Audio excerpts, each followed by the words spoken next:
Oh, katanya gak dengar benar. Ya, saya bilang kita ini tidak sering ketemu Gus Baha. Walaupun kita sering dengar dan ikuti di YouTube dan sebagainya. Kali ini kita bertemu langsung. Kalau mau ketemu Gus Baha di Pusat Studi Al-Quran paling tidak hanya 3 kali setahun. Iya. Kalau saya setiap bulan Anda bisa ketemu saya di sini. Jadi Gus Baha akan bicara, baru boleh berhenti kalau dapat izin dari saya.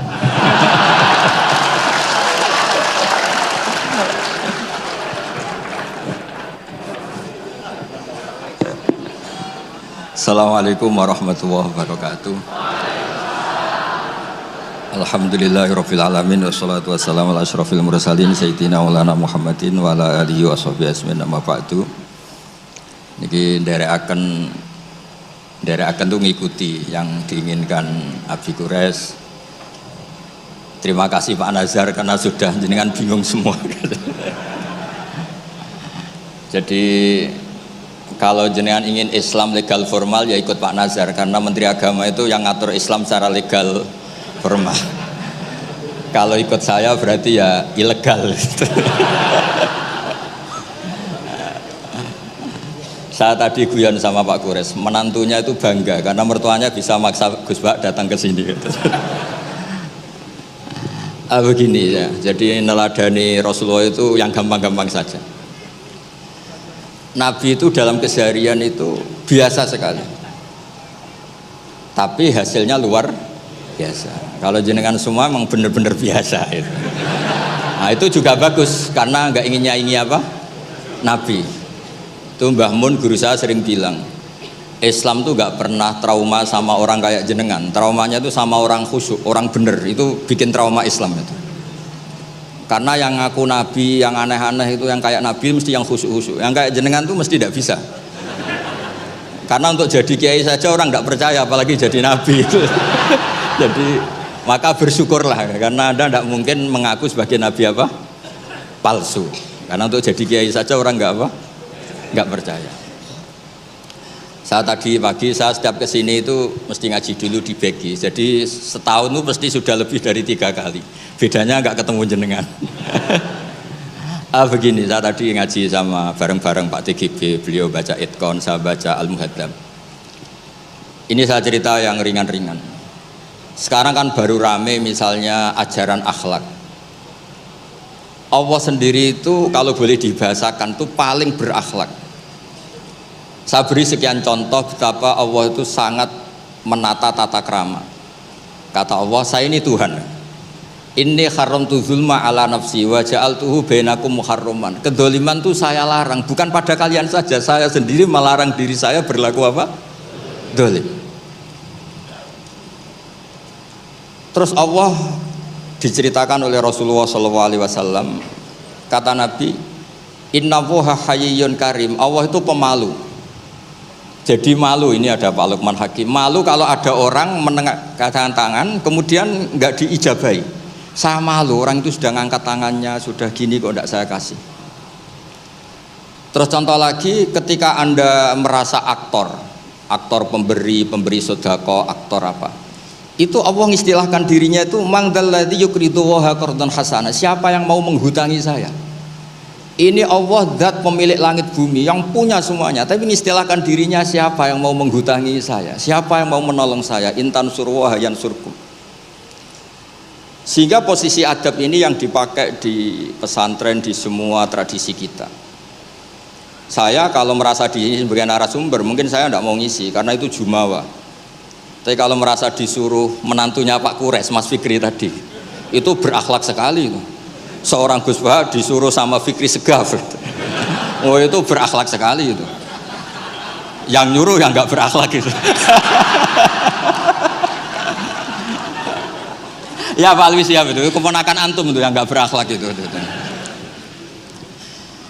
Jadi dulu Islam itu segampang itu.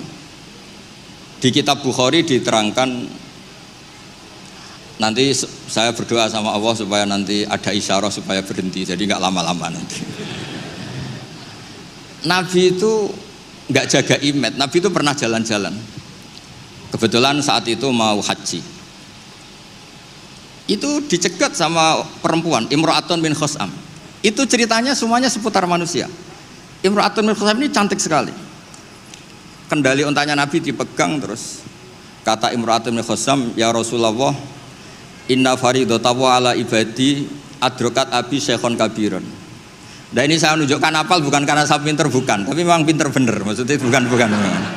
Karena kenapa saya nyebutkan Arabnya bukan apa, karena nanti bisa dikoreksi Pak Kures kalau salah terjemah atau salah arti.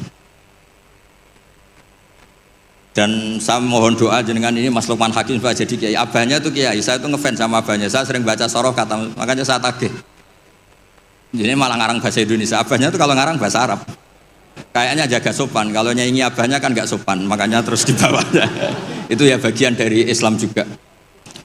Saya pernah ditegur sama murid-muridnya Mbah Mun, Gus, kamu itu ngaji kayak saya, maksimal takrib. Kenapa? Kalau saya ngaji Wahab kayak Mbah Mun, nggak sopan namanya. Di bawahnya saja biar tetap apa? Sopan. Teman saya itu ngilhami saya sampai sekarang, bilang gini, Gus nanti jangan terlalu soleh ya, biar surganya sama saya katanya. Kalau terlalu soleh nanti surganya sama Mbah Mun, apalagi sama Rasulullah sungkan, gak iso ngopi-ngopi. Itu guyon tapi tak angen-angen bener. Ya jadi jangan bayangkan di surga sama Rasulullah sungkan zaman. Zaman kan sudah capek sholat subuh, atau kan ingin gak subuh? Karena surga. Zaman kan mau poligami aja takut istri, nanti kan bidadarinya banyak. Kalau ada Nabi sungkan.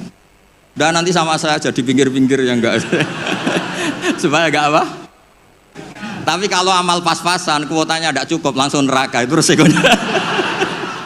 Karena pas, sekali enggak cukup, neraka. Makanya kuotanya lebih, tapi surganya yang apa? Biasa aja. Imra'atun bin Khosam itu cantik. Nabi pas itu dionta Ardafa Al-Fadl bin Abbas. Fadl bin Abbas ini sepupunya Nabi. Fadl masih muda, masih ganteng muda. Terus fanadharul Fadl ilaiha wa nadharat ilaihi. Nah ini cerita betapa Nabi sebagai pengajar itu manusiawi sekali. Terus falau wa Rasulullah unukal Fadl. Nabi cara sekarang memalingkan Fadl supaya agak ngelihat perempuan ini, Imra'atun min Khosam. Pas Nabi lawa mungkin agak keras, Abbasnya tersinggung. Lawaita ibna amik, gimana kamu sama sepupu kok gitu? Kata Nabi, ini Fadl ingin melihat Imra'atun min Khosam tadi, gadis dari Khosam. Nah ini supaya sama ngerti, jangan bayangkan Nabi itu terus orang kalau mau tanya kok di jalan nggak sopan, nggak berakhlak gitu. Ya biasa aja dijawab ya di jalan itu. Yang tanya juga agak sowan dulu enggak, ya di saja. Nah sekarang beberapa ustadz itu kalau ada orang tanya disuruh ke rumah, ternyata ustadznya masih belajar dulu. Itu enggak urusan sopan, ilmunya enggak cukup, kalau jawab langsung itu enggak cukup. Terus dikemas sopan, enggak sopan, tanya di jalan, di rumah. Pertanyaannya kasih dulu, ternyata belajar dulu. Oh itu benar-benar ustadz enggak sopan itu. Kan enggak efisien, enggak apa? Ini cerita di Sahih Bukhari. Inna faridatahu ala ibadi adrakat abi syekhon kabiran la yastati'u ayasbuta ala rohilah wa fi riwayatin ayastamsika ala rohilah. Afa ahujju anhu. Bapak saya itu tidak kuat haji. Dan sekarang haji sudah wajib. Ini gimana? Apa saya perlu hajikan? Itu awal ada haji niabah. Kalau di masyarakat disebut kaji amanah. Jadi kaji amanah itu tidak nunggu meninggal, orang stroke, nggak mungkin haji itu sudah bisa dikajikan apa? Aman. Saya itu punya teman kurang ajar sekali Pak Kures. Saking kurang ajarnya bapaknya itu hidup.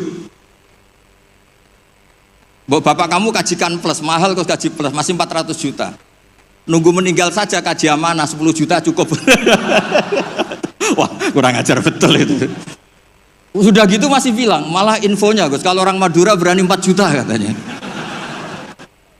Wah ngawur betul kamu itu. Itu berkahnya orang tadi, gadis tadi tanya sama Nabi itu akhirnya haji makdum itu 2. Ini saya ngomong fikih supaya sampean ngerti fikih. Satu, amanat anil mayyit karena memang sudah tidak bisa haji. Dua, amanat anil makdub. Kalau di fikih disebut haji apa? Amanat dari makdub. Orang hidup tapi nggak mampu apa? Haji. Terus saya bilang sama tadi yang agak kurang ajar tadi. Ya kurang ajar betul maksudnya. Sini, bapak kamu biar memutuskan haji sekarang meskipun stroke masih bisa ngomong, masih Gus. Masih ingat hartanya, masih Gus. Suruh haji sekarang, di makdub sekarang. Pak, jenengan harus haji karena mampu. Tapi itu enggak iso, amanah Pak. Ternyata amanah kalau masih hidup itu mahal, jual Innova. Walhasil terus sudah dihajikan amanah, orang itu meninggal. Mendingan mati Gus, murah, tadi masih mahal. Terus saya bilang gini, nah ini saya ngomong fikih biar Mas Fikri itu enggak salah lah, milih dewan pakar saya itu enggak salah. Memang kayaknya memang kredibel ini. Saya sudah pamit sama Abi Gures. Itu di Sajaratul Ma'arif ada babu dzikri manaqiban nafsi, babu dzikri rajuli manaqiban nafsi.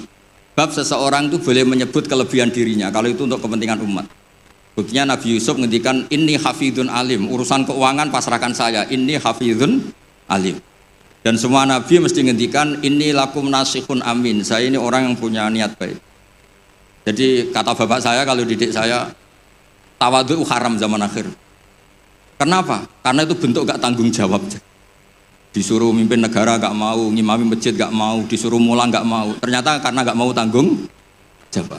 Jadi tawadhu sama gak tanggung jawab itu bedanya sedikit. Sampean tawadhu apa gak tanggung jawab? Iya kan banyak orang tuh gak berani nyai. Wah saya dereng sakit gini, tapi komen. Kacau itu. Saya teruskan. Sehingga dulu yang dialami Nabi itu ya biasa. Sampai di Bukhari dibabkan berkali-kali. Babul futya fit thoriq. Bab Nabi itu biasa ngasih fatwa di jalan. Ada lagi dibabkan babu hajjil mar'ati anir rojuli. Biasanya di fikih itu kan pola ibadah lelaki sama perempuan kan beda. Tapi di bab haji niyabah, ini ada Buya Aksin Sakho. Itu perempuan boleh menghajikan bapaknya. Makanya diulang lagi babu hajjil mar'ati anir rojuli. Bab perempuan menghajikan lelaki. Kayak apa luar biasanya Nabi. Jadi Nabi itu kesehariannya biasa. Makanya Anda tidak usah khawatir misalnya di pesantren atau di komunitas Jawa atau di komunitas orang Timur, orang Indonesia. Mendidik akhlak, takut itu terlalu apa itu gak usah khawatir. Allah sendiri itu yang paling sopan. Sampai bilang untuk dirinya sendiri, kataba rabbukum ala nafsihir rahmah. Kataba itu mengharuskan, Allah itu mengharuskan dirinya untuk berbuat kasih sayang. Coba orang diwajib-wajibkan itu kan berat.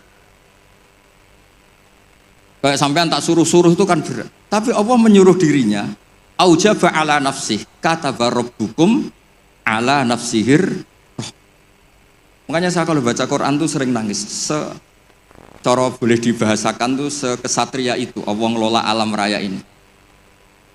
Makanya dulu tuh banyak ulama itu pede. Saya tadi jagungan sama Pak Kures. Ulama dulu tuh pede. Kalau mau mati itu senengnya minta ampun, seneng sekali.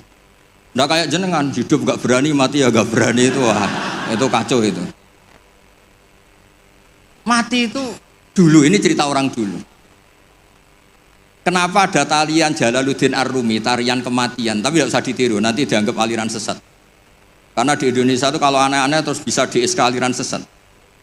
Meskipun Pak Menteri tadi sudah pulang, tapi kalau tahu sampean sesat langsung dikasih itu. Itu Jalaluddin Rumi, pas mau meninggal itu santri-santrinya nangis. Terus kata beliau, kamu harusnya gak usah nangis, kamu harusnya seneng. Kamu punya guru yang sekarang mau ketemu sama yang sangat dicintai. Kamu itu santri bodoh betul, gurunya mau ketemu yang dicintai kok kamu nangis. Ayo, tertawa semua. Tapi kalau kamu praktekkan, di Bengkolang orang banyak kamu. Itu akhirnya santrinya senang gurunya. Alhamdulillah, guruku meh mati, alhamdulillah. Tapi dilihat kematian adalah awal ketemu yang dicintai. Lah begitu itu ya bersanad. Ketika Bilal, Sayyidina Bilal itu mau meninggal, itu orang sekelilingnya nangis. Beliau ya marah, jangan nangis. Ghadan nalqal ahibbah Muhammadan wa hisbah. Besok saya ini mau ketemu Rasulullah Muhammad. Kamu gak usah nangis. Ghadan nalqal ahibbah Muhammadan wa hisbah. Tapi mereka mengajarkan kebenaran itu rileks. Yang mengajarkan kebenaran itu rileks. Ini cerita sunnah Rasul yang mudah kita tiru. Sama gak usah bayangkan jadi kiai sufi terus terkenal wali, repot. Bisa kiamat kalau yang jadi wali sampean. Saya keberatan, betul keberatan. Mungkin Pak Kures gak apa-apa, orang sepuh itu biasanya legowo, gak apa-apa yang wali itu. Saya yang komplain, gak terima saya. Karena gak lewat saya, kalau lewat saya, lewat orang dalam. Dulu Nabi Ibrahim itu pernah ingin umur tua. Allahumma rzuqni umran tawilan. Ini cerita kalau Allah itu ngelola agama ini ya seni, gak terlalu serius. Sama Allah itu gak dijawab. Ada orang sepuh sowan ke Nabi Ibrahim dikasih anggur. Ketika dimakan dikunyah keluar lagi, ngalir lagi. Ketika dikunyah ngalir lagi keluar. Orangnya sepuh. Nabi Ibrahim langsung masuk kamar. Ya Allah, ini engkau nyindir saya. Hem kena nganti tua, ya senasib ngono iku. Akhirnya ya Allah, doa tadi enggak jadi gitu. Artinya segampang itu Allah jawab. Pernah Nabi Ibrahim itu didatangi malakul maut. Saya pernah cerita ini. Israel datang ke Ibrahim. Saya disuruh nyabut nyawa kamu. Nabi Ibrahim kan GR. Ya beliau kan Khalilur Rahman, makanya marah dia. Nggak mungkin Allah tidak menginfo dulu sama saya. Kalau kamu mau cabut saya, kamu ngawur Israel. Makanya kalau kamu bisa ngawurkan Israel itu sanadnya sampai Nabi Ibrahim itu. Kalau berani. Ngawur kamu, saya tidak dikasih info dulu. Hal ra'aita habiban yumitu habibah. Masa ada kekasih bunuh yang dikasih, ini nggak benar, logika kamu nggak benar. Wah Israel kan nggak bisa debat ya, nggak pernah kuliah, nggak pernah munakosah. Datang lagi, sowan ke Allah, ya Allah, kata Nabi Ibrahim, kata Khaliluka, hal ra'aita habiban yumitu habibah. Masa kekasih bunuh yang dikasihin, karena Ibrahim gelarnya kan Khalilur Rahman, apa Khalilur Rahman.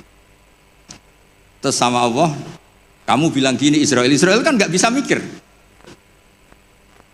Makanya ada orang itu ngeluh itu, Gus bapak saya pas di sawah kok mati. Gue Israel itu biarin sampai rumah dulu, kenapa? Pas di sawah mati, di pematang sawah itu belum mati itu cerita ke saya, Gus Israel itu kasih tahu tuh, masa kan bisa bunuh di rumah kan bisa. Sembrono betul itu. Terus saya bilang sebetulnya ada, teori itu ada, tapi harus jadi nabi dulu. Masalahnya sekarang nabi sudah apa? Ditutup. Sebetulnya bisa kata saya itu. Terus akhirnya Ibrahim ini Israel dikasih tahu sama Allah. Bilang ke Ibrahim, hal ra'aita habiban yakrahu ayyalqa habibah. Dibalik logikanya. Ya Mas Lukman ya, hal ra'aita habiban yakrahu ayyalqa habibah. Masa ada kekasih tidak siap ketemu yang dikasih. Katanya kamu tuh kekasih Allah, masa ketemu tidak berani katanya. Oh, ketika langsung Nabi Ibrahim marhaban, oh ya gitu. Masalahnya Anda tidak kekasih Allah. Makanya jangan mati dulu. Nunggu di ACC jadi apa? Kekasih. Nanti baru mati. Jadi intinya beragama itu rileks, ada diskusi, ada somasi, ada komplain. Enggak apa-apa. Yang penting ini karena merasa nyaman dengan Allah Subhanahu wa taala. Makanya Nabi itu paling senang sama orang-orang desa itu. Saya ini meskipun banyak baca kitab, tapi sudah memutuskan Islam saya itu gaya Arabi, gaya orang-orang kampung sing badawa itu enggak priayi lah. Karena yang masuk surga awalan itu yang orang-orang enggak priayi itu. Karena malaikat repot tuh kalau ngadepi orang-orang enggak priayi ini. Saya pernah ada guru, ini betul ini kisah nyata, ada guru mau dipidanakan gara-gara buka tes SD loh Pak Kures, kan sudah disegel sama dia, dibocorkan supaya santrinya lulus semua, SD-nya lulus semua, kan dikomplain mau dipidanakan. Ya karena saya di daerah saya kan ketua suku lah termasuk itu. Walhasil musyawarah sudah sowan Gus Bak dulu. Ternyata dalilnya tuh ngawur betul. Gus, nak gak apa-apa ya, buka gini gak apa-apa. Kenapa gak apa-apa? Wong ujian mungkar nakir dibuka kiai aja gak apa-apa, apalagi ini ujian. Ujian mungkar nakir kan sudah dibuka, amar buka. Masa ujian SD gak boleh? Wah, kepala sekolahnya kan pusing. Jangan Gus, jangan diturutin, ini kacau, ini kacau.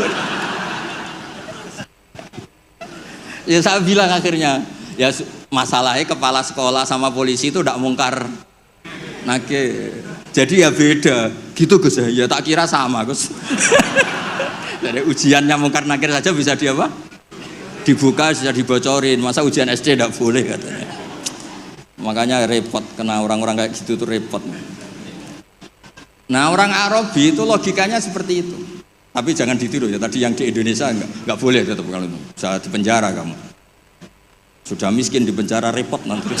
Sudah repot nanti. Ya kalau kaya kan rodok agak bisa gimana gitu. Kalau miskin kan agak susah itu. Ya agak gimana ya agak gimana-mana pokoknya kalau itu segampang itu. Ada orang Arabi tadi saya jagungan sama Pak Kores. Tanya sama Allah, Rasul, ya Rasulullah man tawalla hisabi, nanti yang ngurusi hisab saya itu siapa? Kata Nabi Allah. Allah binafsi, Allah sendiri yang menghisab, bukan malaikat, bukan. Iya jadam. Orang Arabi itu fawallah, orang itu langsung, ya sudah Nabi saya mau pulang, sambil tertawa-tawa. Sama Nabi dipanggil, weh Arabi kenapa kamu tertawa-tawa? Jawabnya lucu, kenangan saya dengan Allah di dunia itu baik-baik saja, maka nanti di akhirat juga baik-baik saja. Kalau sama malaikat saya tidak punya kenangan. Loh itu Nabi komentar itu, fakuhal Arabi, kamu pinter yo gitu. Makanya kamu harus yakin kalau nanti ketemu Allah itu baik-baik. Buktinya kita di dunia tanpa prestasi ya baik-baik saja. Kita penuh problem, Allah ya baik-baik saja. Enggak terus, makhluk tanpa ada gunanya keluar dari bumiku ya. Nah itu penting. Jadi Allah itu suka. Makanya ada hadis ana indadoni abdibi. Saya ini terserah cara pandang. Ini yang terakhir meskipun belum disemprit Pak Kures. Sudah dapat izin. Di kitab Ihya, saya berkali-kali cerita ini. Kitab Ihya itu meskipun hadisnya banyak yang nyoal, tapi kitab itu kitab keramat. Makanya ada pensara Ihya namanya Sayyid Zabidi itu. Beliau sering ngendikan hadal hadis min haisul matnu dhaif, lakinnahu masyhurun wa yu'adituhu fil makna al ahadits as-sahihah. Jadi intinya itu hadis ini secara teks memang masalah, tapi secara makna dikuatkan oleh sekian riwayat-riwayat yang apa? Sahihah. Jadi yang dhaifnya itu hanya min haisul lafdu atau hadal lafdu bi ini masalah, tapi min haisul makna itu enggak masalah. Ada orang itu sudah di neraka 2, dipanggil sama Allah ke surga. Allah itu tanyanya unik. Ini di terakhir kitab Ihya di kitab Ar-Raja. Gimana rasanya di neraka? Karena di neraka ditanya sama Allah. Wah, enggak enak Gusti. Kami tanya, lah kamu gimana di neraka? Wah, enggak enak Gusti. Sudah diborgol, dibakar api, pokoknya enggak enak Gusti. Terus yang satu disuruh, ya sudah kembali lagi ke neraka. Itu lari semangatnya minta ampun, lari ke neraka, semuanya minta ampun. Marhaban ya Allah, ya sudah lari ke neraka. Lah kan dia, wih kok semangat gitu. Terus dipanggil sama Allah, kenapa kamu semangat masuk neraka? Karena ini perintah engkau. Saya sampai masuk neraka itu gara-gara kalau engkau perintah tidak pernah nurut, makanya kali ini saya nurut. Lari ke neraka. Ya sekaligus ini ijazah, nanti kalau disuruh ke neraka lari sekencang kencang. Saya ini sudah trauma, sudah nyesal karena dulu ketika engkau merintah saya tidak pernah nurut, makanya saya semangat gitu, nurut karena ini perintah jenengan. Terus pas lari kencang neraka sama Allah dipanggil lagi. Ya sudah kamu anak baik, di sini aja. Nah khawatir saya nanti kalau kamu lari ke neraka sama Allah dibiarin. Nah itu tidak tahu saya ini. Tapi berkahnya ngaji ini kamu husnudzon saja, nanti dipanggil apa? Woi anak baik, tak suruh langsung apa? Langsung lari. Itu cerita di Ihya. Yang kedua, yang satu agak bandel. Ayo kamu kembali lagi ke neraka, kamu kan penghuni neraka. Diam saja. Terus, kenapa kamu diam? Teman kamu lari kok kamu diam? Saya itu yakin ketika engkau memanggil saya ke surga, itu tidak akan lagi mengeluarkan dari surga. Itu keyakinan saya. Tadi GR. Terus sama apa? Ya sudah. Anak indadoni abdibi. Jadi dua-duanya itu benar. Jadi segampang itu beragama. Nanti di akhirat gak ada komentator, gak ada analis, gak ada aman. Jadi tidak bisa kamu menganalisis Allah. Nanti mau apa ya? Tidak bisa. Apalagi masuk TV, gak bisa. Jadi hubungan dengan Allah itu segampang itu. Nah, saking gampangnya hubungan dengan Allah itu Nabi pernah bikin MOU sama Allah, dan itu yang dipakai seluruh kiai di seluruh dunia, di semua kitab. Ya Allah, manusia itu kan tempat salah dan lupa. Bu ya Allah, jangan langsung menghisap kalau ada manusia salah dan lupa. Loh, itu sama Allah diturutin. Makanya Nabi ngendikan, uqtitu khamsan lam yu'tahunna ahadun qabli. Di antara yang disebut tuh khawatimu suratil Baqarah. Coba kita ini disuruh Nabi dan dilegalkan Allah. Enggak terima menteri agama, yang legalkan Allah Subhanahu wa taala ini. Disuruh berdoa, Rabbana la tu'akhidna in nasina aw akhtana. Coba. Doa itu kan agak ngawur sebetulnya. Masa lupa atau salah minta dimaklumi. Coba kalau sampean punya manajer di kantor, Pak, kapan-kapan kalau datanya tak tumpahin teh maklumi ya. Oh, langsung di PHK kamu. Kapan-kapan kalau Bapak manggil dan saya lupa nggak datang, maklumi Pak ya. Oh, PHK. Tapi ini satu doa yang disahkan Allah, disuruh berdoa, Rabbana la tu'akhidna in nasina. Ya Allah, jangan kasih sanksi kami ketika kami salah atau lupa. Terus qala na'am, Allah ngendikan na'am ya. Coba kalau Allah pakai teori semua kesalahan kita disanksi langsung, nggak ada manusia di bumi, sudah habis semua. Wong khotib Jum'ah kelihatannya ibadah tapi nyindir tanggane. Kan yo repot. Orang sering itikaf di masjid, ternyata baru masalah dengan istrinya. Wan semuanya masalah. Ngustad kadang ya profesi lain nggak pernah prospek, terus profesi ustad. Oh, repot semua. Ada yang tidak ngustad, sok-sokan ikhlas bertani, ternyata nggak pernah ngajar, akhirnya satu kampung bodoh semua. Semuanya masalah. Dan kita diberi fasilitas Rabbana la tu'akhidna in nasina aw akhtana. Kayak apa baiknya hadatin? Makanya belum ada kata yang ngarang Hikam Ibnu Athaillah sekarang, nggak ada sebaik Allah. Kalau orang lain maklumi kamu karena nggak tahu borok kamu, tapi Allah ini tahu borok kamu, tahu salah kamu, tapi tetap maklumi. Makanya mas sohibaka man sohibaka bahwa bi'ibika alim, ini nggak ada yang nemani kamu, tahu aib kamu sebaik Allah. Makanya kitab Hikam itu ada kata-kata yang bagus. Innama akromaka jamilu satri. Ketika kamu terhormat itu sebetulnya saking pandai-pandainya Allah menutupi aib kamu. Coba misalnya rata-rata ini bapak-bapak, ibu-ibu nikah sama perempuan itu pilihan terakhir apa pilihan sejati? Terakhir kan? Coba itu kalau direkam, saya sebetulnya cinta ini, tapi nggak dapat ya dapatnya. Terus itu terekam, kayak apa prahara keluarga itu? Saya sebetulnya ingin ini, tapi nggak kesampaian, akhirnya sedapatnya. Istri kamu ya ada rekaman gitu, mertua kamu ya punya rekaman itu. Sebenarnya saya nggak suka sama mantu ini, tapi berkali-kali ikhtiar dapatnya ini. Coba kalau orang Indonesia mulai zaman Pak Karno sampai sekarang terekam. Wah, melihat Swiss atau Finlandia, negara semakmur itu, nyesal jadi orang Indonesia. Wah, bisa langsung dicabut tuh paspor kamu. Jadi semua kebaikan yang kita nikmati sebetulnya innama akromaka jamilu satri. Kita ini begitu terhormat karena baiknya Allah menutupi aib kita. Coba kalau aib kita dibuka, cara diskusi kita, logika kita dibuka. Ya contoh gampang suami istri tuh. Rata-rata orang nikah itu pilihan terakhir apa pilihan sejati? Loh, jujur semua. Nah, ini istri kamu udah datang, tenang saja. Semua perilaku sosial kita mesti begitu. Makanya innama akromaka jamilu satri. Makanya doa-doa kita mustur aurati wa amin rawati. Lah terus kitab Hikam mengajari kita begini. Ajhalun nas man taraka yaqina ma inda lidhonni ma indan nas. Bodoh-bodohnya orang itu yang meninggalkan keyakinan dirinya karena dia tahu betul tidak sesoleh itu. hanya karena pencitraan atau komentar orang banyak. Misalnya gini, saya seorang ustadz, mungkin orang lain ngira kan ustadz tuh bersih, steril, gini-gini. Padahal si ustadz ini ngerti, dia punya masa lalu, dia tidak maksum, dia tidak nabi. Harusnya dia itu lebih berkeyakinan tentang apa yang pernah dialami, sehingga dia tetap sopan, tetap menghormati orang. Jangan menurut persangkaan orang banyak yang anggap dia itu bersih.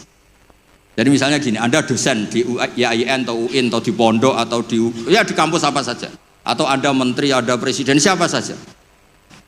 Sebetulnya kan setelah kita jadi dosen mungkin kita ngomong, oh ngajar itu ibadah, mencerdaskan bangsa gini-gini. Ternyata mungkin Anda ini cita-citanya itu jadi pengusaha, berhubung gagal daftar jadi dosen. Banyak tuh teman-teman saya yang jadi ustadz, Gus aku bisnis bolak-balik gak kasil Gus, jadi ustadz malah jadi kiai. Kalau itu dibuka Allah semua habis.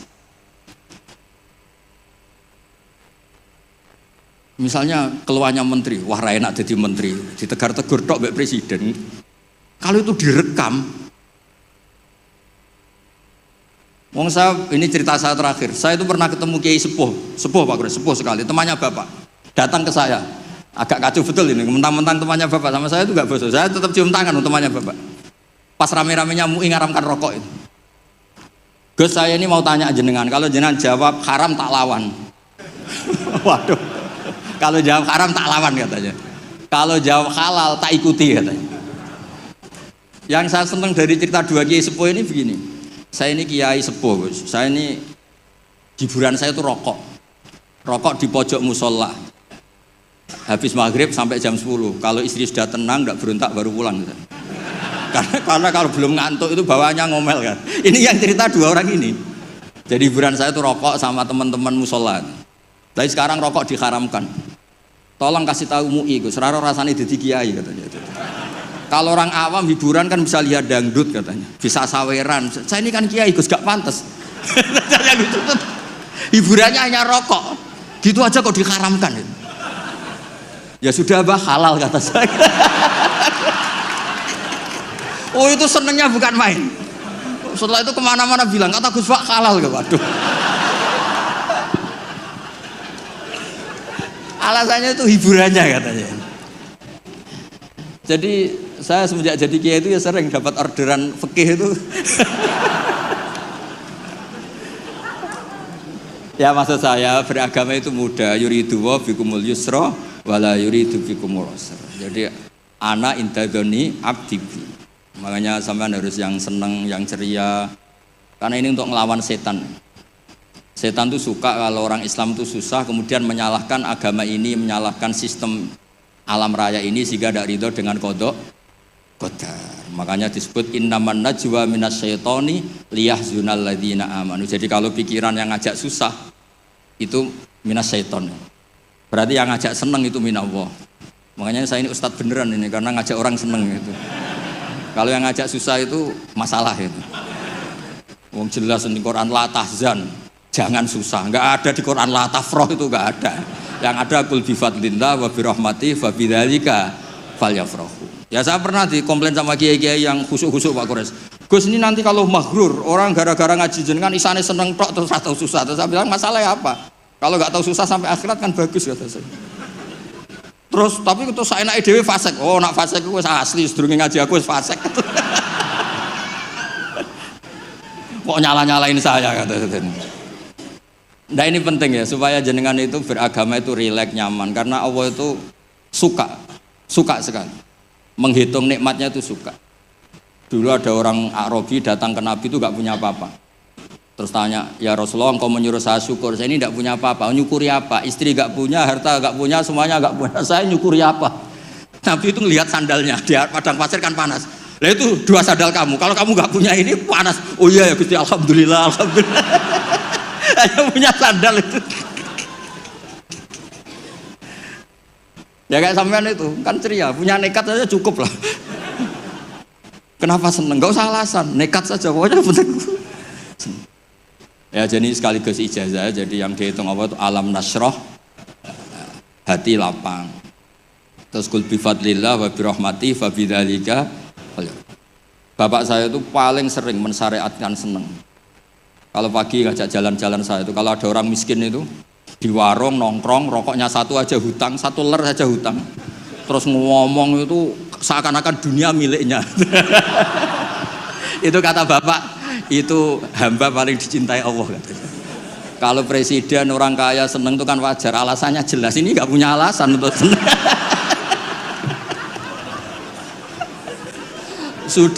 Sudah biar tetap seneng gitu. Nanti kalau gugat Allah malah repot kata. Kalau gugat Allah malah apa? Repot. Lu itu betul. Orang itu masih hidup kalau ketemu saya. Gak enak aku sudah dijenengan jadi kiai. Nakal ra pantes, gak mulang gak pantes. Enak jadi kula Gus. Apa wae pantes. Wah, repot. Ya sudah gak apa-apa. Sementing kamu gak gugat Allah kata saya itu. Karena tadi ketika orang-orang miskin dikelola nyuwun sewu orang yang tidak bertuhan, ini terus malah yang digugat Allah Subhanahu wa ta'ala. Makanya Sayyidina Umar dari sekian sanad, ini biar kita sepak kures, dari sekian sanad yang saya terima dari guru-guru saya, dari Mbah Mun, dari itu Sayyidina Umar itu punya riwayat dari Rasulullah itu unik. Innallaha kallafani an asrifa an du'a. Ya saya ulang lagi, innallaha kallafani an asrifa an du'a. Allah itu memaksa saya supaya apa-apa itu gak melibatkan Allah. Karena kalau apa-apa melibatkan Allah, kalau Allah kuasa kenapa ada orang miskin? Kalau Allah kuasa kenapa ada orang terlantar? Malah repot semua. Orang dilatih Islam menyalahkan dirinya sendiri. Rabbana dzolamna anfusana. Makanya Umar terus pidato, jika ada orang yang tidak makmur ketika saya jadi khalifah, salahkan Umar, jangan nyalahkan Allah. Anda punya pemimpin yang tidak becus. Kalau Sayyidina Ali mirip cuma agak kacau. Diskusinya agak kacau. Tapi kacau ilmiah tetap bagus. Ada orang ngelapor, ya Ali, ketika kita dipimpin Umar, dipimpin Abu Bakar, Umar baik. Kenapa setelah engkau pimpin kacau? Konflik, kata Ali. Ketika Abu Bakar, Umar mimpin, itu rakyatnya baik-baik kayak saya. Pas saya mimpin, rakyatnya kayak kamu.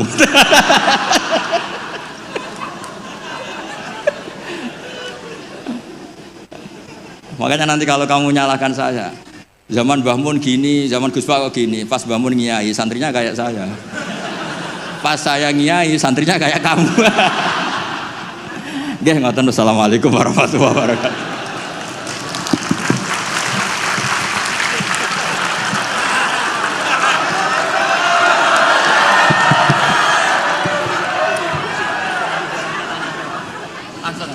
Belum dapat izin. Nanti tanya. Dijanji nanti ada tanya jawab. Baik, terima kasih Gus Baha. Kita lanjut aja ya, langsung pemaparan dari Habib Quraish Shihab. Ya, waktunya juga sama ya. Mungkin Gus Baha mau memberikan waktu juga.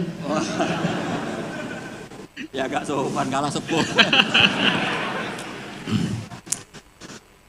Baik, bismillahirrahmanirrahim. Alhamdulillah, wassalatu wassalamu ala rasulillah wa ala alihi wa ashabihi wa man wala. Kita tidak bosan dengar dari Gus Baha. Saya kira tidak semua orang bisa menyampaikan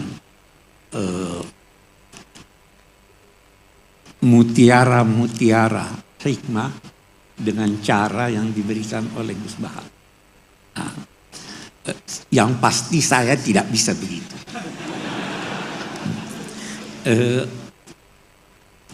Banyak yang dikemukakan tadi, tapi saya mau tarik satu kesimpulan dari sekian banyak yang bisa disimpulkan, bahwa Tuhan itu maha baik. Saya kira itu salah satu kesimpulannya, maha baik. Tadi kita dengar Tuhan malu.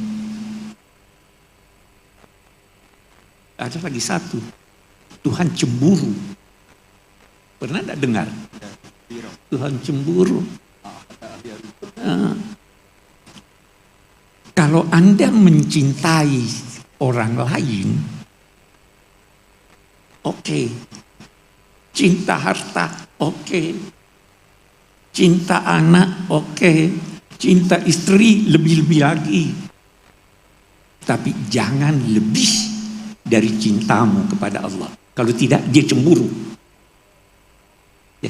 Jadi Ini sifat-sifat yang dijelaskan oleh Rasul untuk mendekatkan kita kepada Allah. Terlalu banyak itu.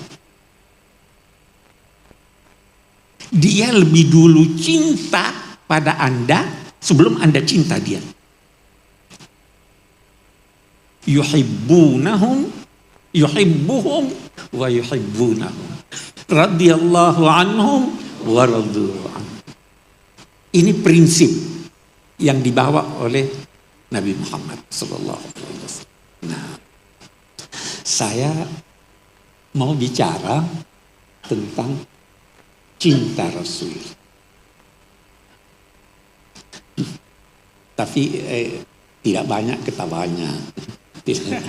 Jadi saya tidak boleh panjang-panjang sepanjang Gus Baha.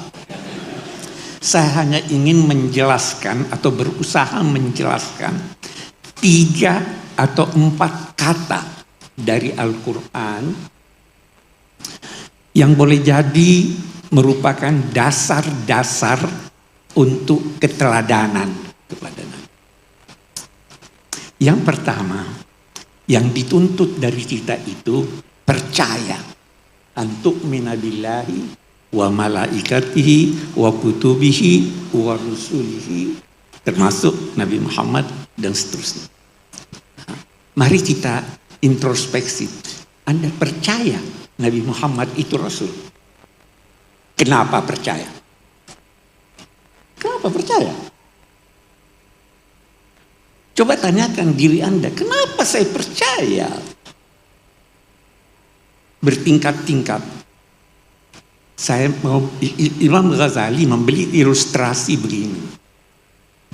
Ada satu orang pemuda jatuh cinta pada satu gadis.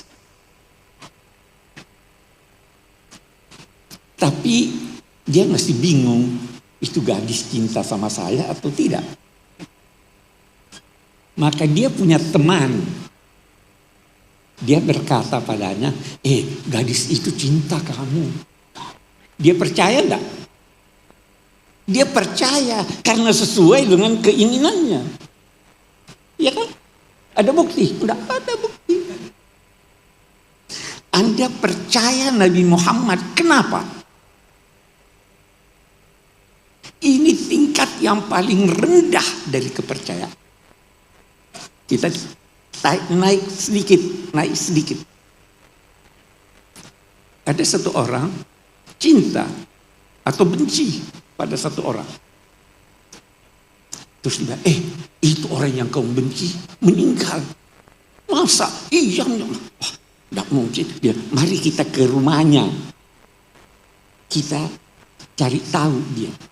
Sampai di dekat rumahnya, dia lihat atau dia dengar ada orang yang menangis. Dia itu buktinya, sudah menangis keluar dari. Ada bukti atau tidak?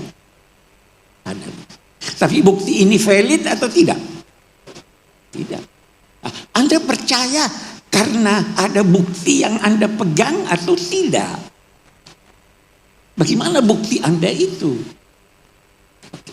Ini tingkat kedua dari percaya. Tingkat ketiga. Itu si A meninggal. Kita ambil contoh. Siapa yang bilang? Guru saya. Percaya enggak? Kenapa percaya? Karena percaya pada guru. Bisa salah enggak gurunya? Bisa. Apa yang disampaikan, Anda perlu mempelajari siapa dia. Kalau tidak bisa, pelajari apa yang dia sampaikan. Nah, sudah, itu harus disyahadat. Ini setelah syahadat nanti baru Nabi. Jadi tidak kagum, bahkan dia tidak percaya bahwa dia utusan Tuhan. Mustahil. Ada satu peneliti Inggris, dia baca Quran, dia bilang yang sampaikan ini gila atau sangat percaya diri. Apa? Jadi itu dia tantang orang. In kuntum fi raibin mimma nazzalna ala abdina fa'tu bi suratin. Kalau kamu tidak percaya bahwa ini firman Tuhan buat semacam itu. Tantangannya tidak hanya berlaku sekarang sampai akhir zaman. Ini gila ada orang nantang kayak gini. Ya kan? Nah, jadi waktu saya bersaksi bahwa Nabi Muhammad itu karena Anda kenal kepribadiannya atau kenal ajarannya. Kalau tidak, saksi bohong ini. Kita dituntut untuk bersaksi. Kita baca di Quran. Kita baca di Quran apa itu? Qad nara taqalluba wajhika fis sama falanuwalliyannaka wijhatan tardaha fawalli wajhaka. Terus turun itu perintah untuk mengarah ke Mekah. Ada yang ini, ini kenapa nih kok ke Mekah? Ya, apa terus dia katakan begini lanjutannya. Setelah bicara soal pengalihan kiblat, kadzalika ja'alnakum ummatan wasatan litakunu syuhada'a 'alan nas. Nah, syahadah lagi di sini. Kamu dituntut untuk menjadi syuhada 'alan nas wa yakunar rasulu 'alaikum syahida. Ada dua maknanya. Syahid itu bisa berarti yang menyaksikan, bisa berarti yang disaksikan. Kamu diminta untuk menyaksikan bahwa memang dia. Kedua, kamu diminta untuk disaksikan orang bahwa ini dia Islam yang benar. Beri teladan. Wa yakuna rasulu alaikum syahida. Rasul jadikan dia teladan, syahidah. Atau Rasul akan menjadi saksi di hadapan Allah bahwa kamu memang adalah umatnya. Itu syahadat. Ya kan? Kadzalika ja'alnakum ummatan wasatan litakunu syuhada 'alan nas wa yakuna rasul 'alaikum syahida. Wa ma ja'alna al-qiblata allati 'alaiha illa lina'lama may yattabi'ir rasul. Kita lihat keteladanan nih. Yattabi' itu ada dua kata yang mirip. Yatba' dan yattabi'. Dua-duanya berbicara tentang masalah yang sama. Astagfirullah, tunggu. Wala khaufun 'alaihim wala hum yahzanun.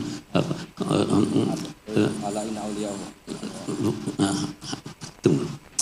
Orang tua sudah lupa. Ada di surat Taha. Di surat Taha itu la yukhrijannakum la yukhrijannakum masyad.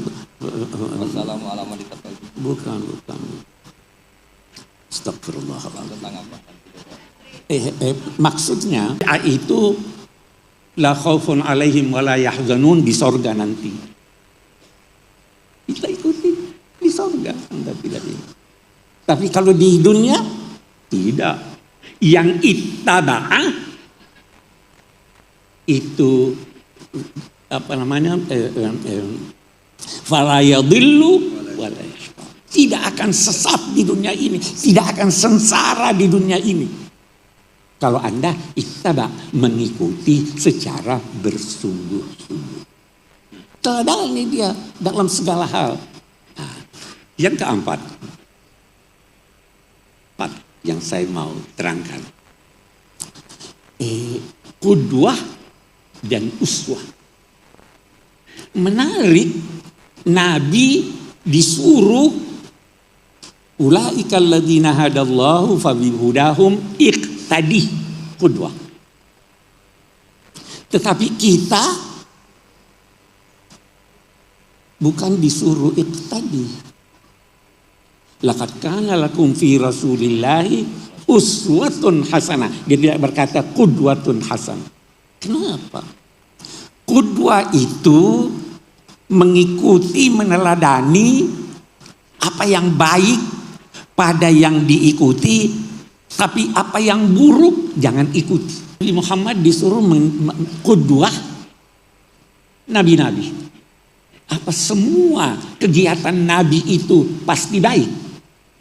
Tidak semua disuruh nabi ikuti. Nabi disuruh mengikuti Nabi Nuh yang mendoakan umatnya. Tidak disuruh. Nabi Musa itu yang narik jenggot saudaranya yang emosi, disuruh ikuti itu? Tidak. La ta'khud birahiyati. Tidak disuruh dia.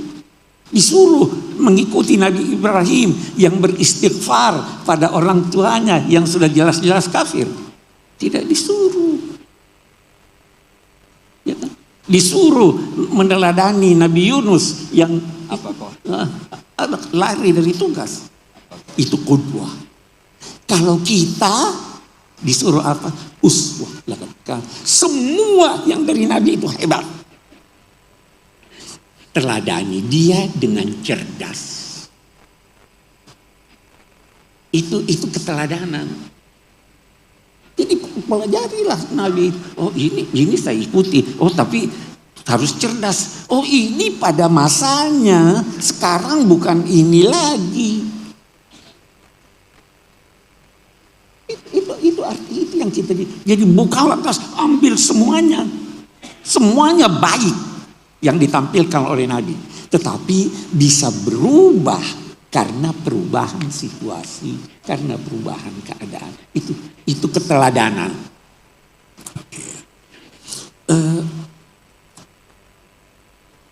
Allah berfirman begini.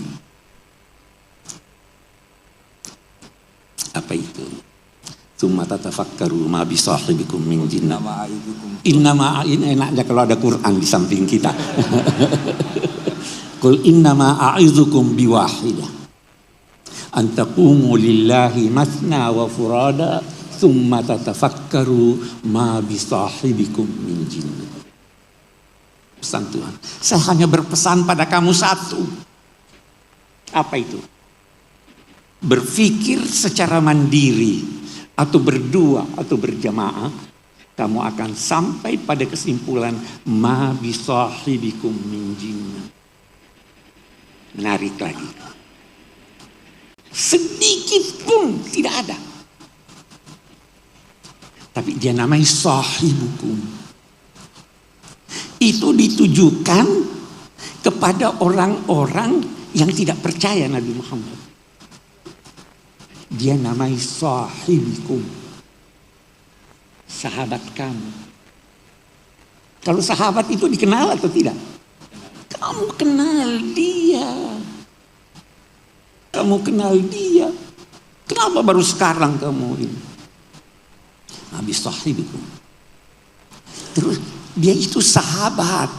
Sahabat. Bukan cuma sama orang Islam sahabat. Dia menemani. Itu menarik lagi. Saya teringat sekarang. Kalau kita buka Al-Quran. Berdoa itu. Pakai ya atau tidak? Ya itu. Panggilan yang jauh. Kalau doa dalam Al-Quran. Tidak pakai ya. Rabbana atina, bukan ya Rabbana, Rabbighfirli, tidak pakai iya. Kenapa? Karena Anda diminta dekat pada Tuhan. Kalau Anda tidak dekat pada Tuhan, Tuhan yang dekat pada Anda. Jadi tidak pakai ya. Anehnya. Ada 2 kali kata ya dalam Al-Quran yang diucapkan oleh Nabi. Tapi itu bukan doa. Itu keluhan. Ya Rabbi, inna qaumi ittakhadhu hadzal Qur'ana. Allahumma shalli ala Muhammad.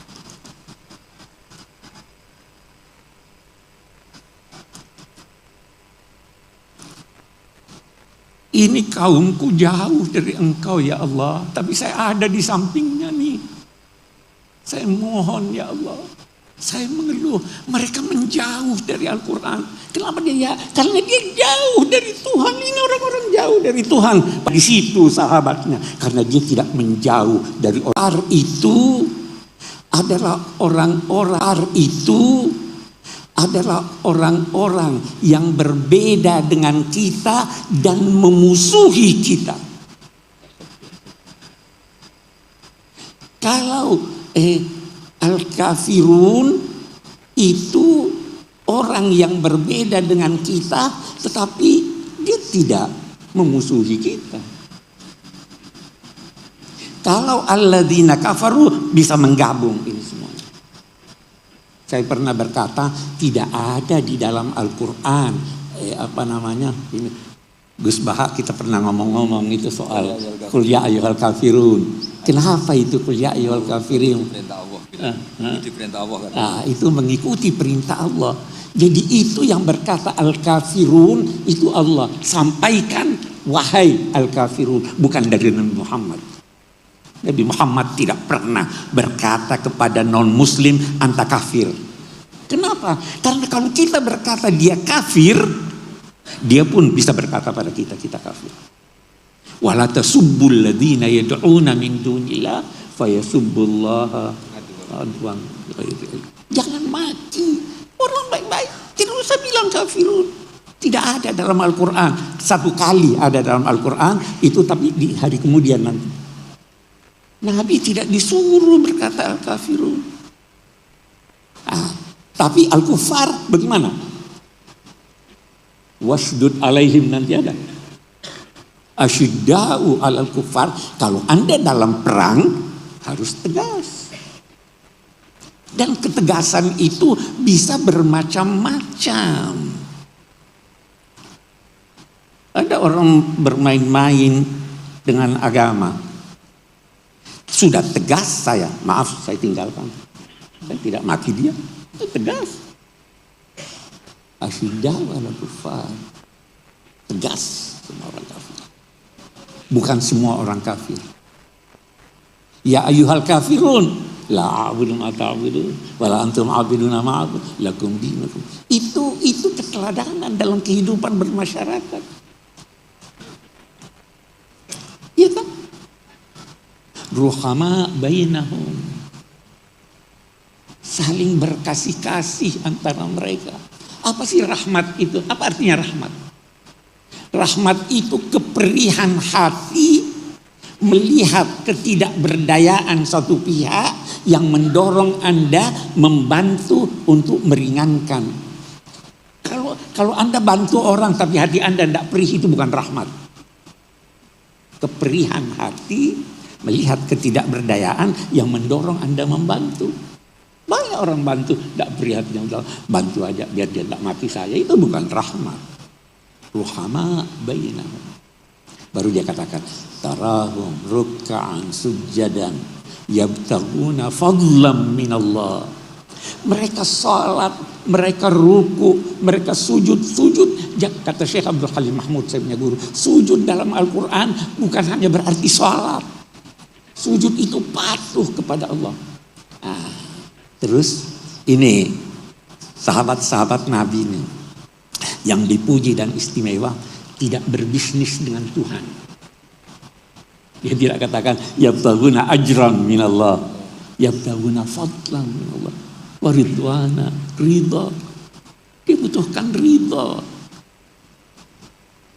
Ridha itu lebih baik dari sorga. Waridwanum minallahi akbar. Ridha itu yang mereka harapkan, yabtaguna fadlan minallah. Terus simahum fi wujuhihim, bukan bekas dahi yang ada di sini, bukan itu. Wajahnya cerah. Itu Nabi Muhammad. Orang lihat banyak yang percaya langsung. Mahada biwajhi kadzab. Ini mukanya bukan muka orang bohong. Cerah air mukanya, simpatik. Kalau ini, saya tanya dokter kulit.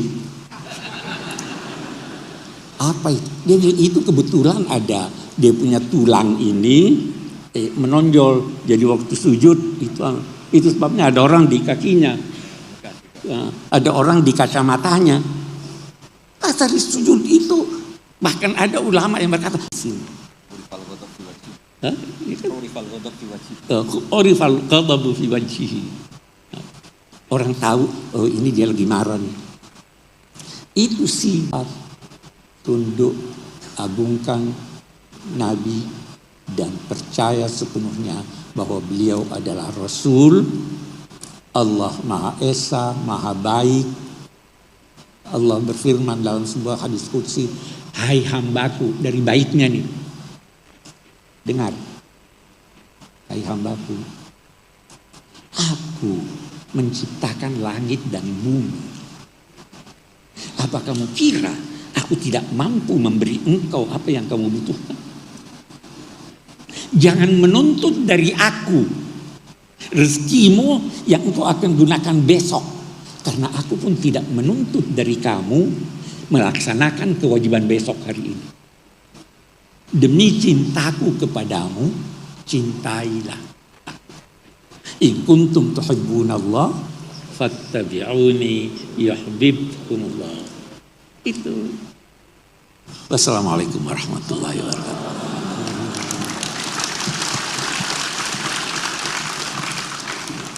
Alhamdulillah, uraian dari dua guru kita sangat mencerahkan, sangat memberikan wawasan kepada kita, dan tentu kalau kita mengurai tentang sosok Nabi Muhammad, habis waktu, masih banyak yang belum diceritakan. Banyak. Seorang syair, sebuah syair menyatakan, mahma tafannana wasifuhu fi wasfi yafna zaman wa fihi ma lam yusaf. Seandainya pun orang-orang yang ahli di bidang sejarah, sirah nabawiyah mengungkap sosok Nabi Muhammad sepanjang usianya, itu pasti masih banyak tersisa dari keteladanan sosok Nabi Muhammad yang belum terungkap. Banyak inspirasi dari beliau. Baik Bapak dan Ibu sekalian, ternyata banyak sekali yang hadir ya pada kesempatan kali ini. Kita semua berterima kasih atas kehadirannya, dan ternyata Dewan Pakar kita banyak nih yang hadir di sini. Pada hadir Kiai Asin Sakho, ini Ketua Dewan Pakar kita di Pusat Studi Al-Quran. Ada juga Bapak Lukman Hakim, Lukman Saifuddin, ini hadir bersama kita. Alhamdulillah, terima kasih Pak. Bapak Profesor Alwi Shihab, saya mengucapkan terima kasih. Prof. Ade Hidayat, kemudian ada Tuan Guru Bajang, alhamdulillah, dan ini ada Kiai Ulil Absar ya, hadir bersama kita, dan banyak tokoh yang lain. Dan ini spesial sekali, Pusat Studi Al-Quran dan kita semua segenap jamaah yang hadir mengucapkan terima kasih, dan kami ucapkan selamat datang.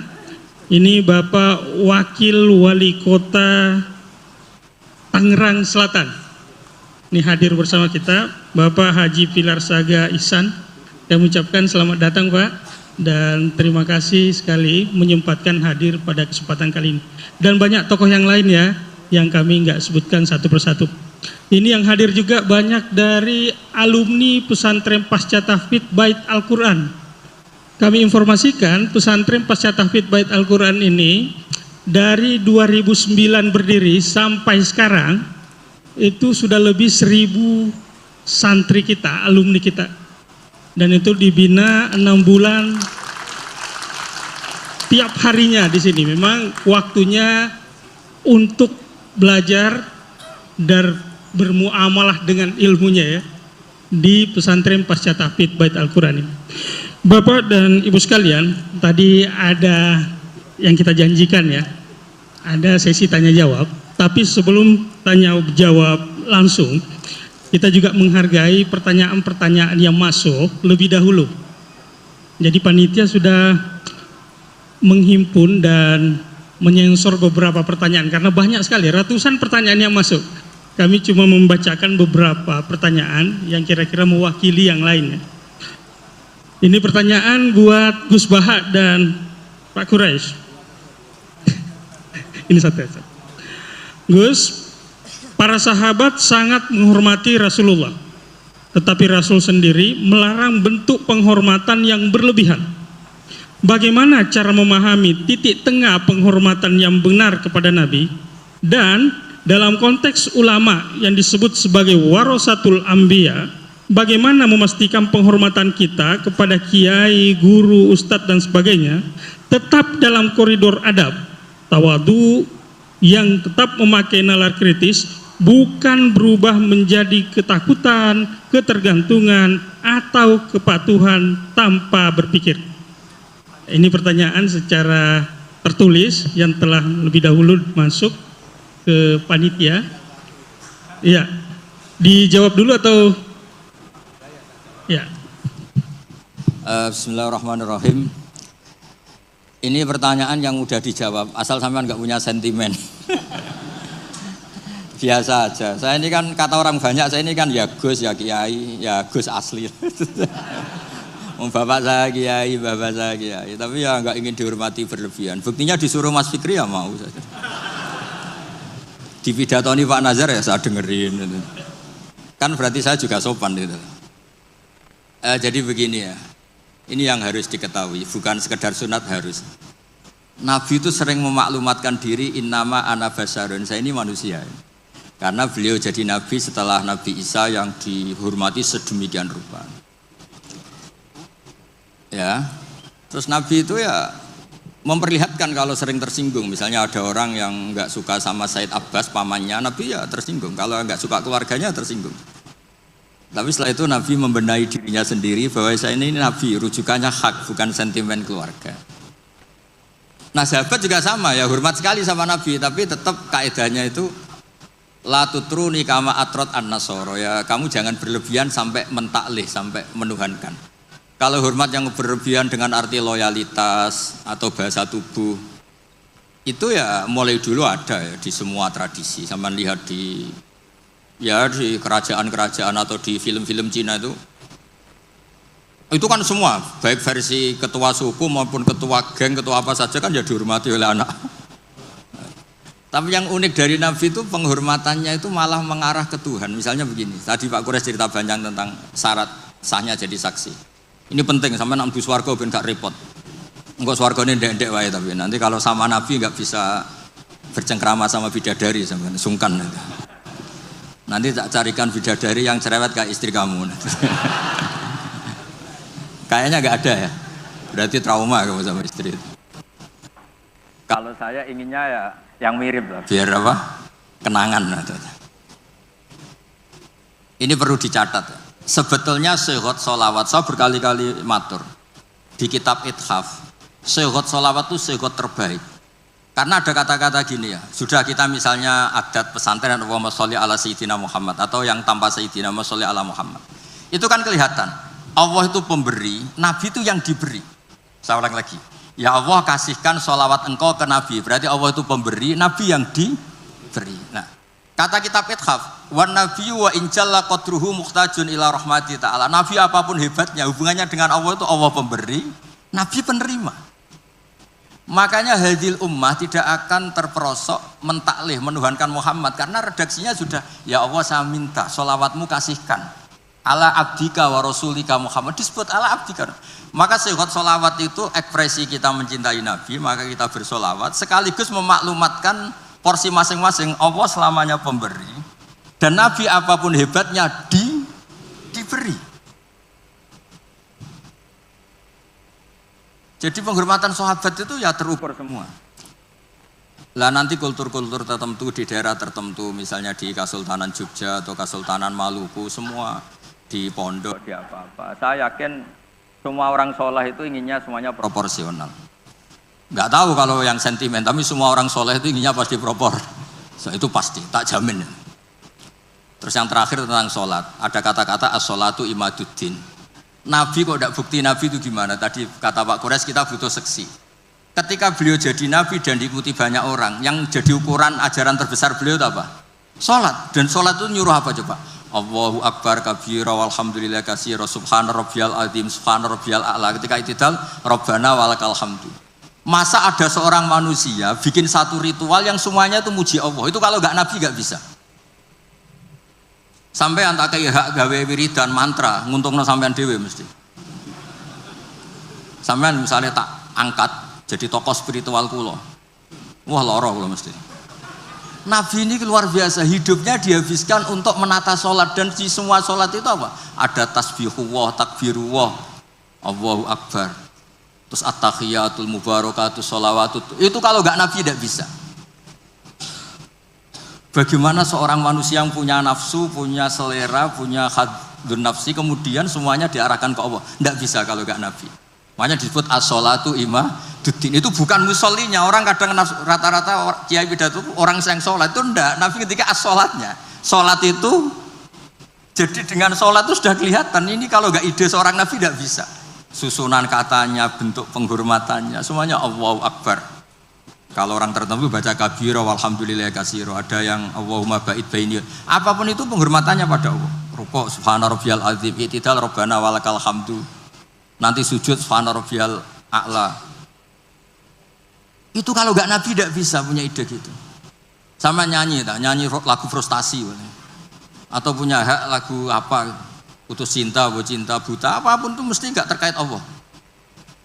Jadi menurut saya dengan desain sholat kayak itu kalau enggak Nabi tidak bisa. Makanya disebut amlam ya'rifu rasulahum fahum lahu mungkirun. Muhammad itu mau cekeli bersama kamu. Abu Jahal CS itu ngomongi Muhammad mulai kecil bersama kamu. Apakah kamu pernah ngerti dia bohong? Hal jarrabtum alaihi kadziban qaulullah. Terus gerakannya apa? Mulai pertama jadi nabi, sebelum nabi itu hobinya ya sholat itu. Gerakan sholat itu nggak mungkin ditemukan manusia, itu nggak mungkin. Coba kata-katanya sholat, gerakan fisiknya, semuanya itu mesti mengarah itu nabi. Maksud saya kalau bahasa keseharian itu ya terserah lah. Orang Jawa kalau dipegang kepalanya tersinggung, kalau orang Arab seneng. Dan ini kalau bentuk penghormatan pada guru sampai adili ya repot, semuanya subjektif. Semuanya apa? Ya tapi tentu nggak boleh berlebihan. Di mana-mana berlebihan itu nggak baik. Hanya urusan penghormatan. Kamu makan berlebihan ya sakit panitia kan. Kamu sering ngaji ya kasihan istri kamu. Pelarian kok ngaji itu gimana? Kamu terlalu sayang istri ya kasihan ibu kamu. Karena apa-apa kalau berlebihan kan enggak. Makanya saya tuh sering cerita kalau ada santri sering sowan saya sama istrinya tak marahin. Kamu tuh santri enggak benar, terlalu mesra.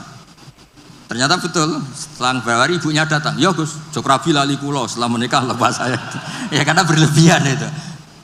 Kayak orang kok seneng ngaji, bahaya itu mesti. Agak-agak banyak masalah. Ini bukan suudon, soal yakin. Tapi bagus pelariannya kok ngaji. Coba sekarang misalnya istri sampean sedang mesra terus ngajak liburan ke Australia, milih ngaji Gus Pak apa ke Australia? Jawab. Sedang mesra-mesranya, Pi, ayo main ke Australia, mumpung saya uangnya banyak. Sudah kamu tak traktir, ngaji apa liburan? Oh yang bener. Yang jujur gitu loh. Ya tapi nggak apa-apa, ngaji itu sudah bagus. Mulai dulu ya gitu, mulai dulu ya. Sayyidina Ali itu kalau ke masjid itu sedang bentrok sama Sayyidah Fatimah. Kalau enggak ya di rumah sama Sayyidah Fatimah. Artinya itu manusiawi. Makanya Nabi tanya, mana suamimu? Baini wa bainahu syai'un, tadi ada geger sama saya, makanya enggak di rumah. Ternyata tidur di masjid. Kalau kata KNO karena bayangkan ada beduk, tidur di bawah beduk. Padahal masjidnya Nabi tidak ada beduk. Terus ya abad turab. Ya dulu itu biasa orang ke masjid itu karena uzubah, belum nikah kayak Abdul bin Umar atau Ali baru masalah dengan Sayyidah Fatimah. Sekarang ya alhamdulillah banyak yang teruskan itu. Kalau sedang banyak masalah ya sering ke masjid, kalau enggak ya enggak, itu sanadnya mutasil itu. Jadi beragama itu ya untuk manusia biasa aja. Sementing tauhidnya ditata. Tadi kata Pak Quraisy kalau iman sama Rasulullah Muhammad Nabi ya syahadahnya di minimal syahadat tadi. Orang punya ide menemukan sholat itu kalau enggak seorang nabi itu tidak bisa. Coba kalimat sholat itu menguntungkan nabi apa menguntungkan Allah? Kalau boleh dibahasakan, semuanya mengarah ke Allah. Bahkan hubungannya nabi dengan Allah itu kita katakan apa? Allahumma sholli, ya Allah kasih. Nabi saya ini kasih rahmatmu. Tetap saja hubungannya Allah pemberi, Nabi diberi, penerima. Jadi nggak mungkin agama ini kebablasan sampai menuhankan. Nah, masuk surga pun dengan rahmatnya Allah. Sampai Nabi ngintikan, kamu tidak masuk surga karena amal kamu. Wala anta ya Rasulullah, juga engkau tidak masuk surga karena amal engkau. Wala ana illa ayataghammadani ya Allah birahmati. Kayak apa? Segalanya itu Allah itu kayak keren kan jenengan? Keren, sekarang ngrungokno ngaji. Nggih, kasih. Illa ayataghammadani ya Allah birahmati. Allah Maha Baik, kata Rabbukum ala nafsihir rahmah. Baik Bapak dan Ibu sekalian, waktu juga yang memisahkan kita ya. Jadi tadi pertanyaan yang tadi sudah pertanyaan pamungkas, ada beberapa daftar pertanyaan lagi, tapi saya kira tadi juga sudah diurai saat uraian baik Gus Baha maupun Abi Quraisy. Bapak dan Ibu sekalian, ini ternyata benar-benar banyak yang hadir ya. Ini saya lihat alumni pendidikan kader Mufassir, PKM, PSK. Ini sejak 2005, ini banyak juga ya. Ini ada juga beberapa yang masih kelihatan nih. Kemudian jamaah halaqah tafsir. Ini banyak juga ini. Ini halaqah tafsir. Ini jauh lebih tua ya usianya ini ketimbang program-program yang lain, karena sejak awal berdiri memang sudah dilaksanakan dan sampai sekarang masih konsisten. Setiap Rabu di masjid ini ada kajian terkait keislaman, keal-Quranan, dan halaqah tafsir ini ada kelompoknya. Silahkan Bapak dan Ibu untuk mengikuti kegiatan halaqah tafsir ini setiap Rabu di masjid kita ini. Jam 9 Bu ya, sampai jam 11 biasanya. Ya, dan masih banyak lagi yang lain hadir di sini. Kami ucapkan terima kasih atas kehadirannya. Dan mungkin ada satu pertanyaan lagi ya. Ini ya kita kasih jamaah perempuan satu aja ya. Tapi pertanyaannya singkat ya, singkat karena waktu juga. Silakan panitia bantu untuk memberikan mic-nya. Silakan yang ibu yang paling belakang. Langsung ke persoalan Bu ya. Ya, yang pas depan tiang yang angkat tangan itu.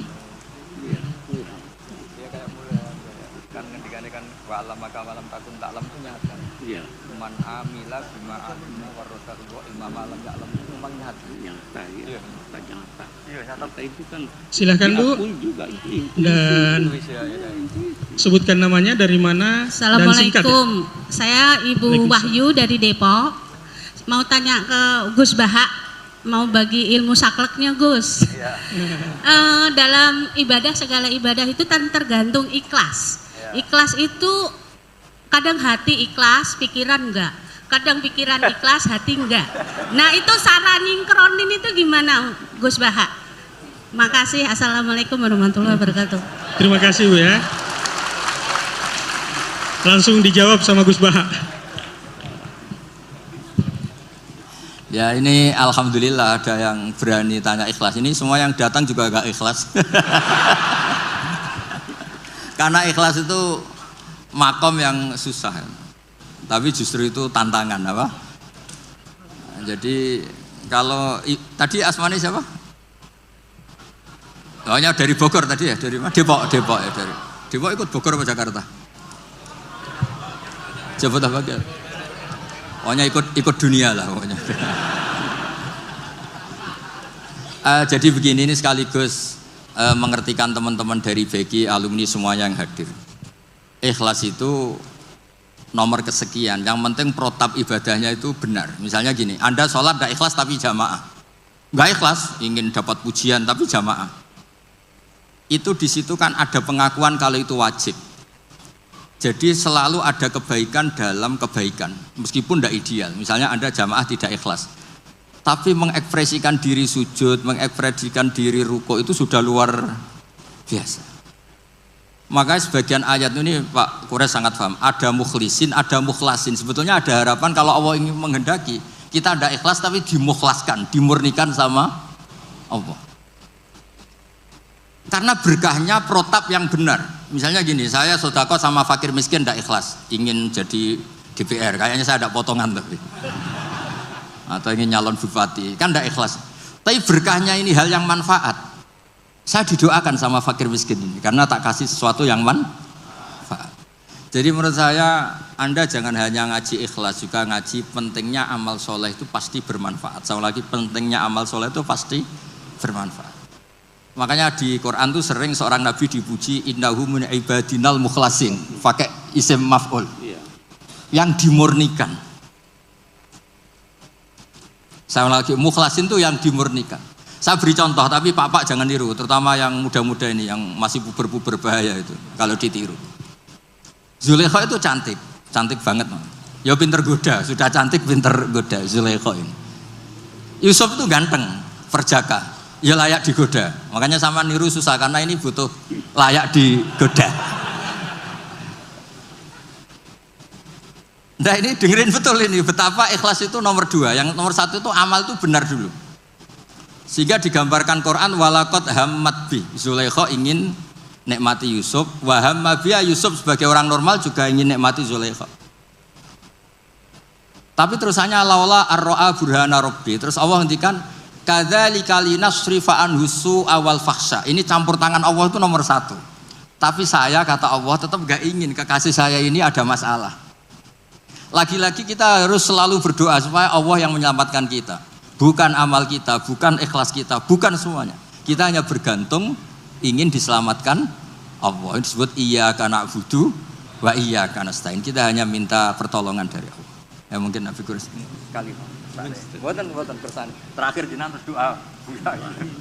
Monggo. Baik, ini satu lagi pertanyaan yang sudah masuk ya, yang ringkas dan sudah menghimpun semuanya. Dan sekaligus sebagai kesimpulan dari pertanyaan kita hari ini untuk Gus Baha dan Abi Quraisy. Ya ini Abi Quraisy berakhir. Ya ini pemungkas benar ya.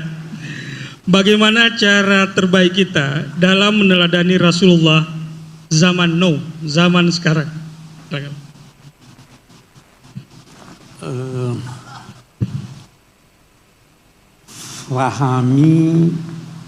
Fahami sunnah Nabi, fahami Al-Quran. Satu hal, Rasul itu punya fungsi bermacam-macam. Bisa jadi fungsinya sebagai pribadi.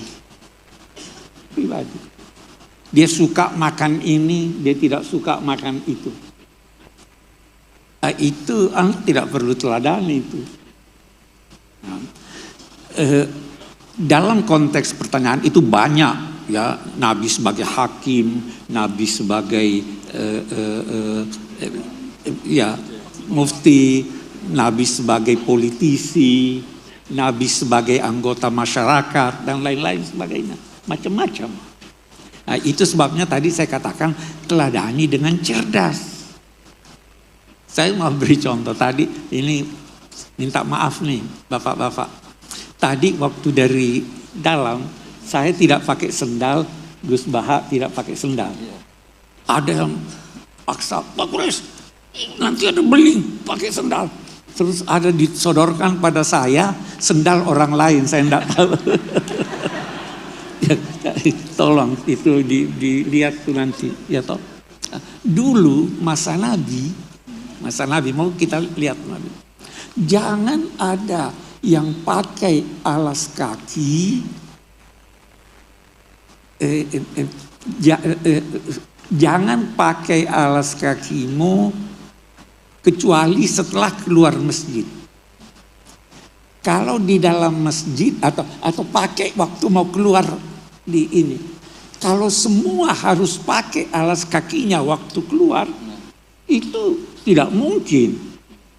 Jadi walaupun Nabi sudah perintahkan seperti itu, situasinya tidak memungkinkan. Jangan lantas berkata, saya ikuti aja Nabi. Nanti yang keluar semuanya pakailah alas kaki. Jangan pakai alas kakimu dalam keadaan kamu berdiri. Semua berdiri, tidak keluar-keluar orang kita di sini. Jadi fahami dengan cerdas. Jangan ada yang berkata, Nabi menikah, mau teladani Nabi. Itu orang bodoh dan orang sombong.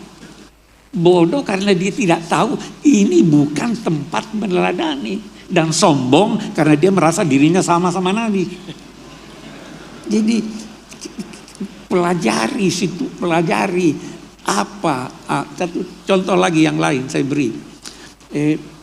Soal Nabi terkadang berfungsi sebagai hakim, terkadang berfungsi sebagai mufti. Ucapannya itu harus kita teliti. Saya sering beri contoh ini karena apalagi kalau ibu-ibu banyak. Ada suami kikir, datang istrinya pada Nabi, itu suami saya kikir, wahai Nabi, boleh enggak saya ambil duitnya tanpa izin? Bagaimana ini? Nabi jawab, ambillah asal wajar. Mencuri atau tidak itu? Persoalan yang dibahas, ini fatwa atau ini ketetapan hukum? Kalau fatwa hanya berlaku buat yang bersangkutan, yang bertanya. Kalau ketetapan hukum silahkan, pasti ambil aja asal jangan buat parfum dan sebagainya. Jadi itu cerdas, itu namanya. Semua benar, tetapi harus disesuaikan dengan kondisi kita. Harus seperti tadi juga penghormatan. Satu masyarakat beda penghormatannya dengan ini. Orang Eropa tidak segan tangannya di pinggang sambil bicara sama orang tuanya. Jangan coba-coba itu di sini. Itu budayanya beda. Jadi itu namanya kita meneladani Nabi dengan cerdas. Itu sebabnya fattabi'uhu, pelajari, ikuti sesuai dengan kondisi masing-masing. Tadi itu soal pesantren, itu orang tidak ngerti pesantren itu yang berkata, saya di sini, ini untuk diketahui, saya di sini anak-anak pusat, saya tidak mau kalau saya masuk ada yang berdiri. Saya bilang, bukan Indonesia Raya. Tidak perlu berdiri. Karena dia di Jakarta. Boleh jadi di tempat lain, saya dulu waktu di pesantren begitu. Itu situasinya seperti itu. Saya tidak mau orang nunduk-nunduk, tidak usah kalau di sini. Tapi kalau di tempat lain, jangan tidak mengerti budaya setempat. Dulu itu ada heboh waktu penandatanganan Bung Karno, Pak Harto menandatangani bantuan itu sambil begini, itu dikritik orang karena dia tidak tahu budaya setempat. Pesantren itu ada budayanya, universitas itu ada budayanya. Kita diperintahkan menegakkan ma'ruf, budaya positif. Jadi itu begitu meneladani Nabi ya. Jadi cerdas, harus cerdas. Oke deh, saya kira itu. Kamu mau berdoa dulu. Tahu, Pak Asin. Baik, terima kasih kepada Habib Quraisy dan Gus Baha, sangat mencerahkan. Itu kalau definisi buku yang baik, definisi buku. Ini kalau kita pakai analogi buku ya. Buku yang baik itu tidak sekedar informatif, tidak sekedar menawarkan informasi, tapi inspiratif.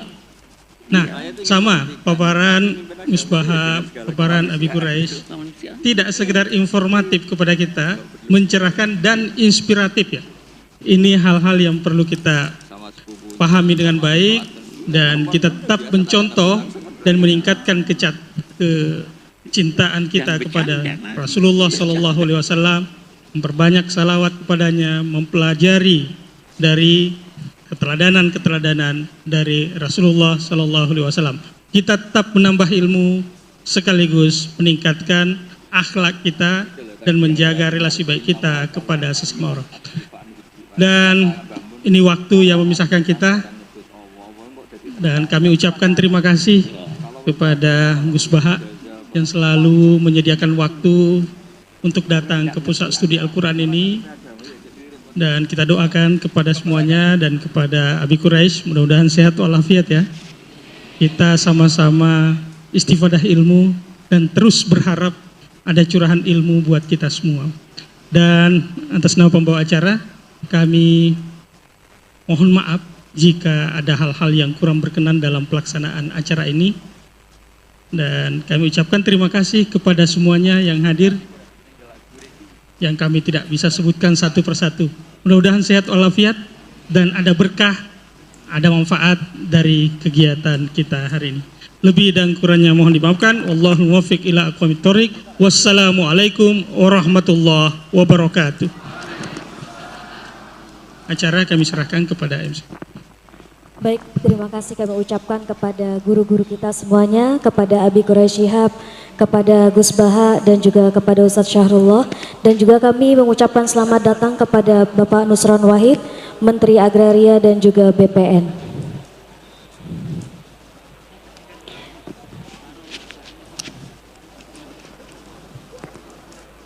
Baik, selanjutnya hadirin wal hadirat, seluruh rangkaian telah kita lalui dengan hikmat dan penuh cinta.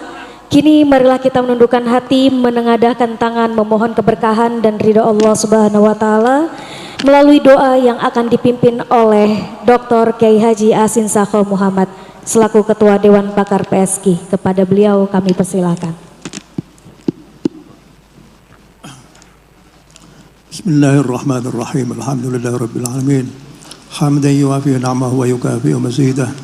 Ya Rabbana lakal hamdu wa lakal syukur kama yanbaghi لجلالك وشكر أمام سلطانك. اللهم لك الحمد حمدا كثيرا طيبا مباركا فيه. سبحانك لا نحصي ثناء عليك أنت كما أثنيت على نفسك. ولك الحمد حتى ترضى ولك الحمد إذا رضيت ولك بعد الرضا. اللهم لك الحمد كله ولك الشكر كله بيدك الخير كله وإليك يرجع الأمر. اللهم صل صلاة كاملة وسلم سلاما تاما على سيدنا محمد الذي تنحل به العقد وتنفرج به الكرب وتقضى به الحوائج وتنال به الرقاب. حسن وخواتم واستسقى لهم به الجن الكريم وعلى اله وصحبه في كل لمحة ونفس بعدك كل معلومات. ربنا لا تدع لنا في مقامنا هذا ذنبا الا غفرته ولا عيبا الا سترته ولا هما الا فرجته ولا عدوا الا هلكته ولا دين الا قضيته ولا مريض الا شفيته ولا ضالا الا هديته ولا عائلا الا غنيته ولا فساد الا صحبه ولا صديق الا رحمته ولا حاجة من حوائج الدنيا والآخرة غير رضا لنا فيها صلاح إلا قضيتها ويسرتها إنك تهدي السبيل وتجب الكثير وتغرق يا رب العالمين. اللهم ارزقنا حبك وحب نبيك وحب كتابك وحب من يحبك وحب عمل يقربنا إلى حبك. اللهم اجعل حبنا لهذا القرآن الكريم. اللهم اجعلنا لهذا القرآن الكريم أحلى من العسل. اللهم بعلمك الغيب قدرتك على أحينا ما كانت الحياة خيرا وتوفنا ما كانت. اللهم إنا نسأل خشيتك في الغيب والشهادة ونسأل كلمة الحق في الغضب والرضا ونسأل الرضا بعد القدر والشوق إلى لقائك ولذة النظر إلى وجهك الكريم في غير الضراء مضر ولا فتنة. اللهم زينا بزينة الأيمان واجعلنا هداة مهتدين واجعلنا هدى. اللهم اجعلنا هداة مهتدين. اللهم إنا نسألك العفو والعافية والمعافاة الدائمة في الدين والدنيا والآخرة. اللهم ارزقنا حبك وحب نبيك وحب كتابك وحب من يحبك وحب من يقرب لك. اللهم صل على سيدنا محمد وعلى سيدنا محمد كما صليت على سيدنا إبراهيم وعلى سيدنا إبراهيم فلان. اللهم إنا نسألك إيمانا لا ينفد بقرة لا تنقطع مصاحبة نبيك محمد صلى الله عليه وسلم في أعلى جنة. اللهم إنا نسألك إيمانا البشر قلوبنا وقلوب من الصادق إنك على كل شيء قدير. يا حي يا قيوم برحمتك نستغيث واصلح لنا شأننا كله ولا تكلنا إلى أنفسنا طرفة عين ولا أقل من ذلك. ربنا هب لنا من أزواجنا وذرياتنا قرة أعين واجعلنا متقين إماما. اللهم اجعل هذه المؤسسة مؤسسة دار قدام مؤسسة موضوع إنك على كل شيء قدير. اللهم بارك لنا في مؤسستنا هذا. اللهم بارك في مؤسستنا وارزق القائمين فيها ارزقنا القائمين فيها. ربنا عليك توكلنا وإليك نبنا وإليك المصير. ربنا آتنا في الدنيا حسنة وفي الآخرة حسنة وقنا عذاب النار. وصلى الله على سيدنا محمد. الحمد لله رب العالمين. Amin amin ya robbal alamin. Selanjutnya sebelum kami menutup acara Maulid Nabi kali ini, kami ucapkan terima kasih kepada seluruh hadirin dan hadirat, kepada para ulama, tokoh, donatur, mitra, dan seluruh panitia yang telah mensukseskan acara ini. Semoga momentum Maulid Nabi menjadi energi baru untuk terus meneladani Rasulullah SAW